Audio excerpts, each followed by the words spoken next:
Wa alaikum salam wa rahmatullahi wa barakatuh. Muvandimwe arabaza ku muislamu usuhuza abakristo indamutso ivuga ngo Yesu akuzwe. Bismillah, alhamdulillah, wassalatu wassalamu ala rasulillah wa ba'd.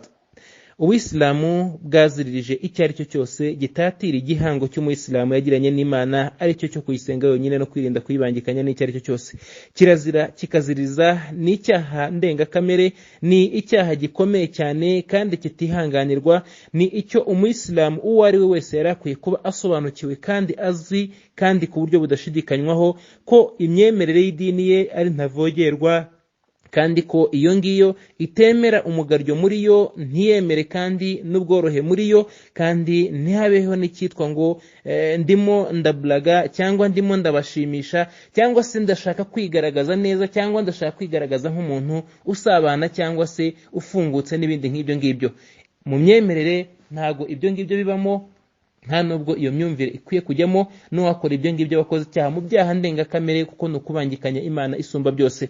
Bityo umuyisilamu iyo asohoza mu ndamutso zubahisha idini ye, zikubahisha n'Imana ye, akirinda gupfobya Imana ye cyangwa se gusuzuguza Imana ye cyangwa kuyibangikanya n'icyo ari cyo cyose, nko kuba niyo yabwirwa ati Yesu akuzwe, ntago avuga ngo iteka, ngo asubize iteka, kubera ko hakuzwe Imana muri Islam, nta nundi ukuzwa utari Allah subhanahu wa ta'ala. Ariko abwiwe ati Imana ishimwe, ukavuga uti iteka nta kibazo, cyangwa se n'ibindi byose nko kuvuga ngo Imana iguhe umugisha, ukavuga uti amina. Ariko umuntu akubwiye ngo Yesu aguhe umugisha, cyangwa se Bikira Mariya nk'umugisha, cyangwa se uwo ari we wese, kabone nubwo yaba atavuze muri abo bagaragu b'Imana beza, akavuga n'ibindi bitandukanye, ahangaha nta tandukaniro kuba waba uri umuyisilamu ukikiriza iyo ndamutso. Ibyo ngibyo uba ukoze ikosa ridasanzwe kandi uba unarenze n'umurongo. Uba ugomba no kwicuza ku Mana no kongera gushimangira ukugandukira Imana kwawe, Imana imwe rukumbi, uhamya ko nta yindi Mana uretse Imana imwe rukumbi,